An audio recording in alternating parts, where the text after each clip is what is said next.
ఏ మహేష్ వాళ్ళ సైడ్ వదులు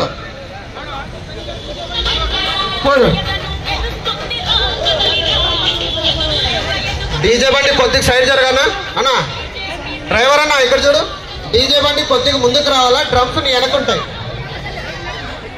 మీరు పోండి డీజిల్ వేసుకురా పోండి లోపల డ్రమ్స్ డ్రమ్స్ వాళ్ళు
శాసనసభ్యులు గౌరవనీయులు శ్రీ డాక్టర్ పార్థసారథి వాల్మీకి గారు ఇప్పుడు మాట్లాడతారు.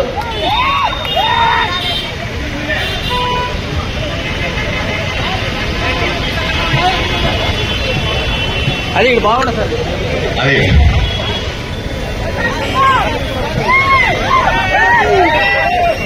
బాగుండే అడుగు ఆడ టేబుల్ దయచేసి టేబుల్ టీమాస్ వైపు ఉన్న జెండాలు కొద్దిగా సైడ్ జరపండి, పెద్ద జెండాలు సైడ్ జరగండి. చూడండి కొంచెం టైం ఇస్తాను.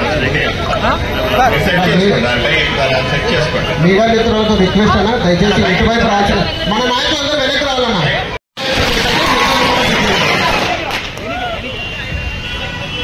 పక్కన జెండా ఉన్న వాళ్ళు పక్క తీయాలన్నా. రవి అన్న మీ వెనక సైడ్ కొద్దిగా పక్కకి.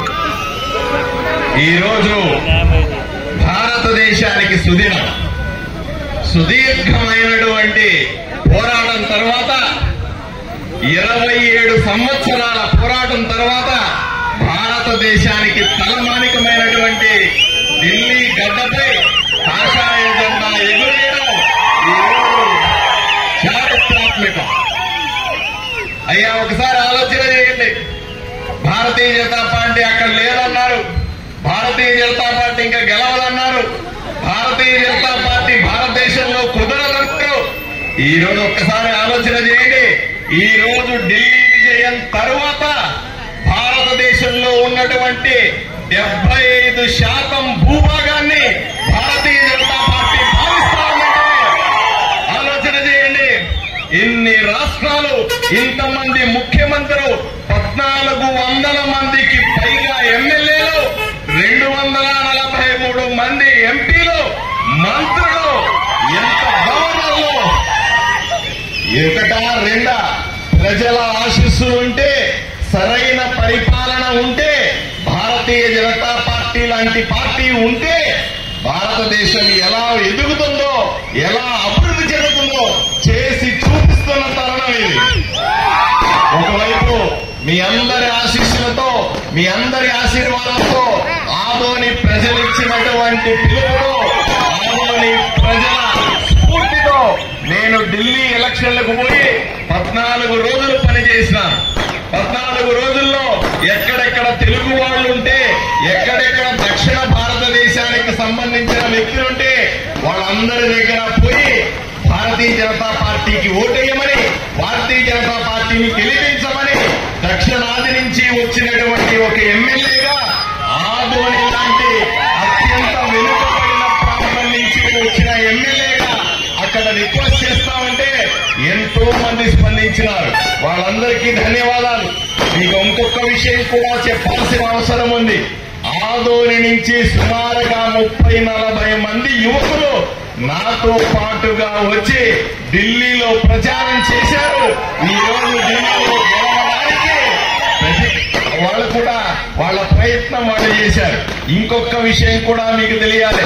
నేను ఏ నియోజకవర్గంలో ఎక్కువగా తిరిగానో అక్కడ ఎక్కువగా జామా మసీదు గాని, కాలా మసీదు గాని, పెద్ద పెద్ద మసీదులు ఉన్న ప్రాంతం ఛాలెంజింగ్ గా మాకు ఇచ్చారు. అక్కడ వెళ్ళి గెలిపించండి, ఆదోనిలో మీరు ఏ విధంగా అన్ని మతాలని, అన్ని కులాలని జాగ్రత్తగా చూసుకుంటున్నారో, ఏ విధంగా ఆదోనిలో మీరు అత్యధికంగా ముస్లింస్ ఉన్నప్పటికీ కూడా గెలిచినారో అదే ఫార్ములాని ఇక్కడ కూడా పెట్టండి. ఇక్కడ కూడా ఢిల్లీలో అత్యధికంగా ముస్లింస్ ఉన్న ప్రాంతాలు గెలవాల్సింది అని చెబితే నేను ఎంతో మంది ముస్లిం యువకులను తీసుకెళ్లి ఢిల్లీలో ప్రచారం చేశాను.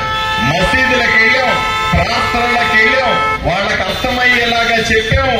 భారతీయ జనతా పార్టీ ఏ రోజు కూడా హిందువులతో ఉంటూనే ముస్లింస్ కు వ్యతిరేకం కాదు, క్రిస్టియన్లకు వ్యతిరేకం కాదు, అందరినీ అభివృద్ధి చేసే పార్టీ భారతదేశంలో ఏదైనా ఉందంటే అందరి గురించి ఆలోచన చేసే పార్టీ ఏదైనా ఉందంటే అది భారతీయ జనతా పార్టీ అని నేను వాళ్ళకు నచ్చ చెప్పినాను.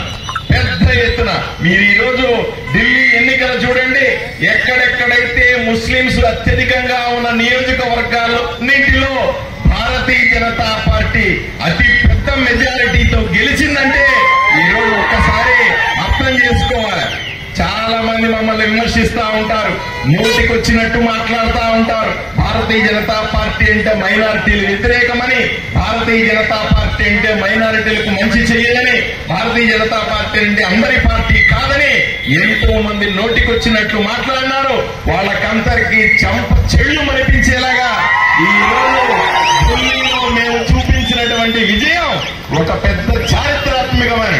ఈ రోజు క్రిస్టియన్లు ఎక్కువగా ఉన్నటువంటి నియోజకవర్గాల్లో భారతీయ జనతా పార్టీ గెలిచింది, ఎక్కువగా ముస్లింస్ ఉన్న నియోజకవర్గాల్లో భారతీయ జనతా పార్టీ గెలిచింది. భారతీయ జనతా పార్టీ అందరి అభివృద్ధికి పనిచేస్తుంది తప్ప ఒక మతానికి ఒక కులానికి చెందిన పార్టీ కాదని మళ్ళీ ఢిల్లీ గట్టిగా నేర్పించాం. మీకందరికీ కూడా ఎవరెవరైతే ఆదోని నుంచి ఢిల్లీకి వచ్చి పనిచేశారో వాళ్ళందరికీ కూడా శిరస్సు వంచి నమస్కరిస్తా ఉన్నాను, ధన్యవాదాలు తెలుపుకుంటా ఉన్నాను. ఈ రోజు అవినీతికి వ్యతిరేకంగా ఈ రోజు మీరు ఆలోచన చేశారు. ఢిల్లీలో ఒకసారి ఆలోచన చేయండి, కేజ్రీవాల్ అనే వ్యక్తి నేను అవినీతి చెయ్యను, నిస్వార్థంగా బతుకుతానని చెబితే ఆయనకు ప్రజలు ఓటేసినారు. ఓటేసి పెద్ద పెద్ద కుంభకోణాలు జరిగితే, పెద్ద పెద్ద దుర్మార్గమైన పనులు చేస్తూ ఉంటే ఓర్వలేక ఈ రోజు ఆయన్ని చిత్తుగా ఓడించారు. సాక్షాత్తు ఒక ముఖ్యమంత్రి స్థాయి వ్యక్తి కూడా ఎమ్మెల్యేగా గెలవలేని దుస్థితికి చేరుకున్నాడంటే ఎంత దారుణం ఒక్కసారి మీరు ఆలోచన చేసుకోవాల్సిన అవసరం ఉంది. ఇక తిరుగులేదు. భారతీయ జనతా పార్టీ ఆలోచన విధానానికి, భారతీయ జనతా పార్టీ అభ్యర్థులకి ఎక్కడా కూడా అడ్డు ఉండదని చెప్తా ఉంటాను. ఆదోనిలో కూడా అదే జరిగింది. ప్రజలందరూ కూడా దుర్మార్గులకు వ్యతిరేకంగా, దుష్టులకు వ్యతిరేకంగా, కుంభకోణాలకు వ్యతిరేకంగా, కబ్జాలకు వ్యతిరేకంగా నాకు ఓటేశారు. ఈ రోజు దాకా కూడా అత్యంత నిజాయితీతో ప్రజలను కాపాడుకుంటూ వస్తా ఉన్నారు. భారతీయ జనతా పార్టీ ఎమ్మెల్యేగా ఆదోనిలో ఉండగా కేవలం అభివృద్ధి తప్ప ఇంకొకటి ఉండే అవకాశమే లేదు. ఈ ఒక రోజు ఆలోచన చేయండి. ఈయన చాలా మంది అడుగుతారు 8 నెలల్లో ఏం జరిగింది అని అంటారు. 8 నెలల్లో ఊరు ప్రశాంతంగా ఉందా లేదా అని మిమ్మల్ని సూటిగా ప్రశ్నిస్తున్నారు. ఊర్లో ఉన్న రౌడీలంతా ఏమైనారు? ఊర్లో ఉన్న గూండాలంతా ఏమైనారు? ఊర్లో ఉన్న కబ్జాదారులు ఎక్కడా?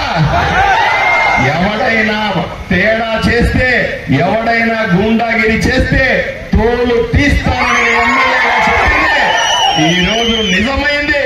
ఈ రోజు నిజం చేసి చూపిస్తా ఉన్నాం.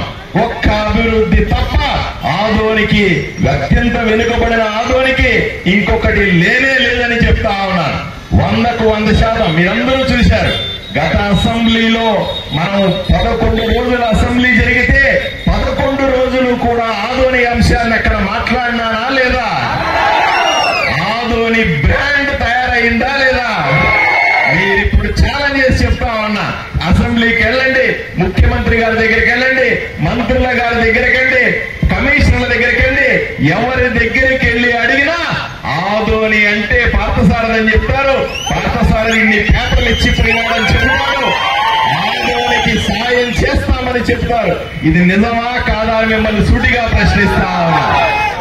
రెండవది మరీ ముఖ్యంగా చెప్తా ఉన్నా, ఈ రోజు ప్రజల సమక్షంలో కూడా చాలా స్పష్టంగా చెప్తా ఉన్నా, ఆదోనిని అవినీతి లేనటువంటి ఊరుగా మార్చి తీరుస్తా.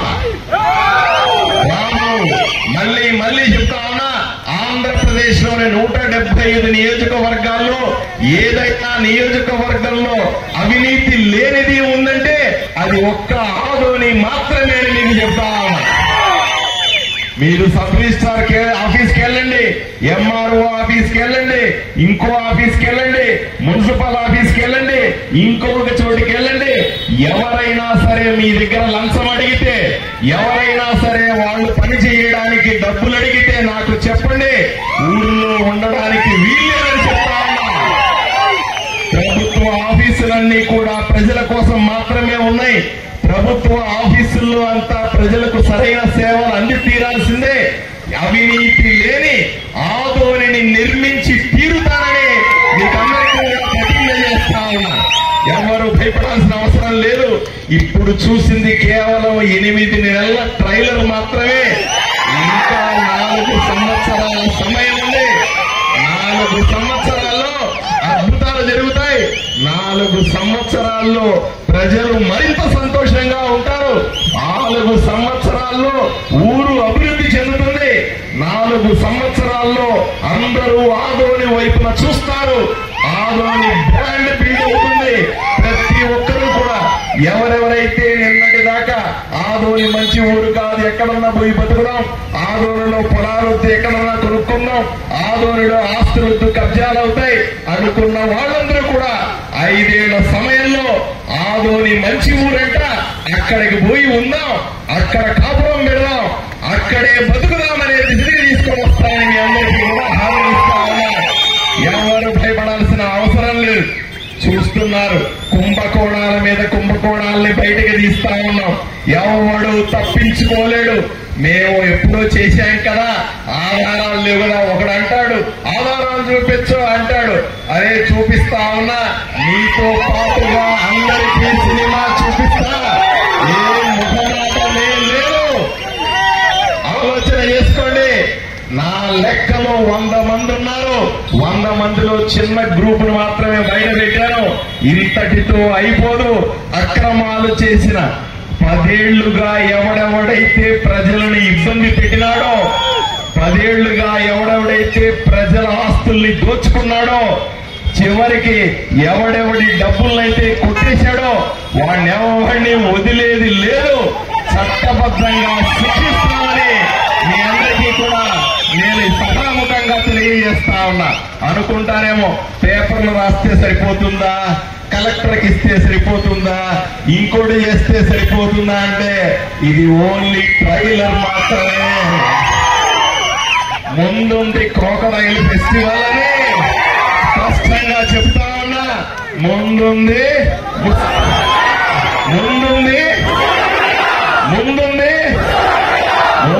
ముసళ్ళ పండగ. ఎవడు తప్పించుకోలేడు. ఆదోని అందరికంటే అన్ని ఊర్ల కంటే సురక్షితమైన ప్రాంతం.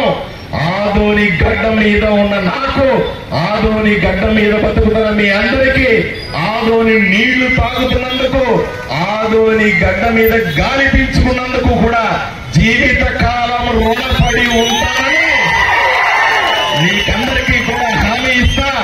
ఎవరు ఆపలేరు. ఎవడికి అన్యాయం జరగదు కాక జరగదు. ఎవడికి అన్యాయం జరిగితే ప్రాణాలకు తెగించి నేను మొదట ఉంటా, తర్వాత ఎవరొస్తాడో చూసుకుంటా. ఎవరు భయపడద్దు. ఈ రోజు నుంచి చెప్తా ఉన్నా, ఢిల్లీలో ఎలా పాగా వేశామో ఇప్పటికే 75% భారతదేశంలో భూభాగాన్ని భారతీయ జనతా పార్టీ జెండా ఎలా ఎగరేశామో ఇంకొక 25% భూభాగాన్ని కూడా పూర్తి స్థాయిలో ప్రజల మన్ననతో, ప్రజల ఆశీస్సులతో, ప్రజల ఆశీర్వాదంతో పూర్తిగా 100కు 100% భారతదేశాన్ని ఏలుతాం. భారతదేశాన్ని విశ్వగురుగా, ప్రపంచ పటంలో అతి గొప్ప దేశంగా చూడాలన్న మా కలను నెరవేర్చుకుంటామని మీ అందరికీ హామీ ఇస్తూ, మీ ఆశీర్వాదం చాలా గొప్పది. మీ ఆశీర్వాదంతో ఇంతమందైనా మీ ఆశీర్వాద బలంతో ఎక్కడ పని చెబితే అక్కడ పోయి పని చేస్తా ఉన్నా. మీ ఆశీర్వాద బలంతో ఢిల్లీకి వెళ్లి పనిచేసిన ఎక్కడ పోయినా విజయమే. మీ ఆశీర్వాద బలం చాలా గొప్పది. దయచేసి మరొక్కసారి 2 చేతులు ఎత్తి నన్ను ఆశీర్వదించాల్సిందిగా కోరుకుంటాను. చేతులెత్తి కోరుకుంటున్నాను. నమస్కారం.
దయచేసి ఆపడం మంచిది.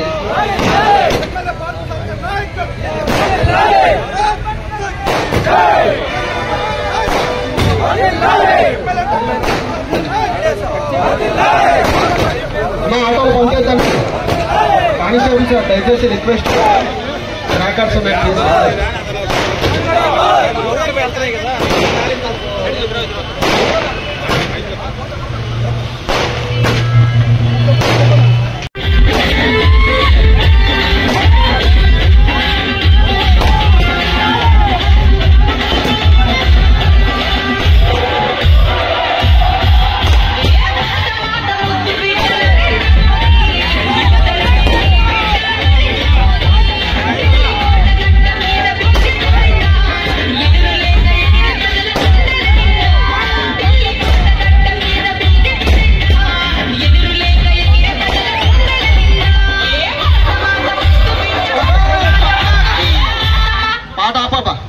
మిగిలింది లోకల్ బాడీస్ ఒకటే. అతి త్వరలో కొట్టబోతున్నాం.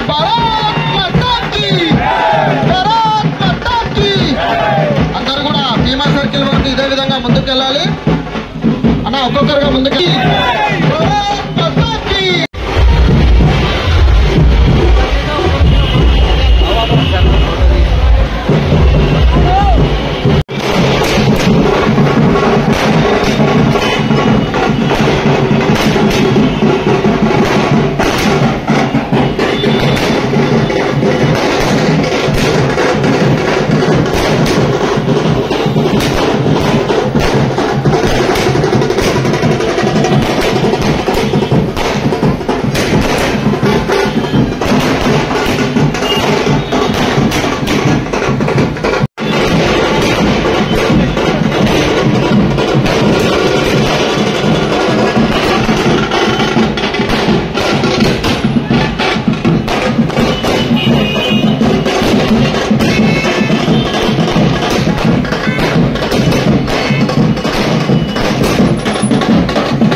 శ్రీరామ్ జై శ్రీరామ్ జై శ్రీరామ్ జై శ్రీరామ్ జై శ్రీరామ్ జై శ్రీరామ్ జై శ్రీరామ్ జై శ్రీరామ్ జై శ్రీరామ్ జై శ్రీరామ్ కరుణాయ స్వామికి జై మహాలక్ష్మమ్మకి జై కరుణాయ స్వామికి జై కోసిగెల్లమ్మకి జై జై శ్రీరామ్ జై శ్రీరామ్ రామ లక్ష్మణ జానకి జై లక్ష్మణ జానకి జై బోలో హనుమాన్ కి జై బోలో హనుమాన్ కి రామ లక్ష్మణ జానకి